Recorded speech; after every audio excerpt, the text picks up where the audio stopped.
Shalom, saudara dan saudari yang terkasih dalam Tuhan kita Yesus Kristus. Marilah kita luangkan waktu beberapa menit untuk berkencan dengan Tuhan saat ini, agar dari hari ke hari kita semakin dekat dengan Tuhan, sehingga hidup kita semakin diberkati dan menjadi berkat. Bacaan dari kitab Amsal bab 15 ayat 29. Tuhan itu jauh daripada orang fasik, tetapi doa orang benar didengarnya. Demikianlah sabda Tuhan, syukur kepada Allah. Saudara dan saudari yang terkasih dalam Tuhan kita Yesus Kristus, suatu ketika beberapa orang diberi pertanyaan, "Berapa kali Anda berdoa dalam sehari?" Mereka pun menjawab, "Kadang-kadang sih kalau sempat. Tahu sendiri kan Jakarta macet.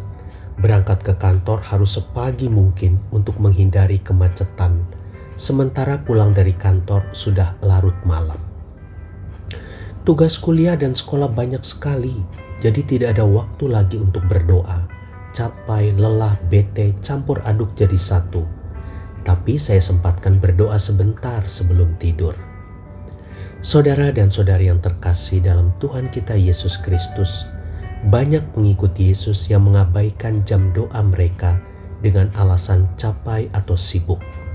Sebaliknya, kalau kita dalam masalah yang berat, menderita sakit, usaha seret, tanpa harus dikomando, kita berdoa siang malam terus-menerus kepada Tuhan. Doa adalah hal terpenting di dalam hidup kekristenan kita. Karena itu, kita harus berdoa senantiasa, tidak tergantung pada waktu, tidak dibatasi oleh tempat, di mana saja dan kapan saja. Doa adalah sarana kita untuk bertemu dan berkomunikasi dengan Tuhan, serta mencurahkan seluruh pengharapan kita kepadanya. Saudara dan saudari yang terkasih dalam Tuhan kita Yesus Kristus, apakah saat ini ada doa kita yang belum dijawab Tuhan? Jangan berhenti berdoa. Hiduplah dalam kekudusan dan kebenaran, karena doa orang benar itu besar kuasanya. Sebaliknya, dosa adalah penghalang utama untuk memperoleh jawaban doa. Tuhan Yesus memberkati.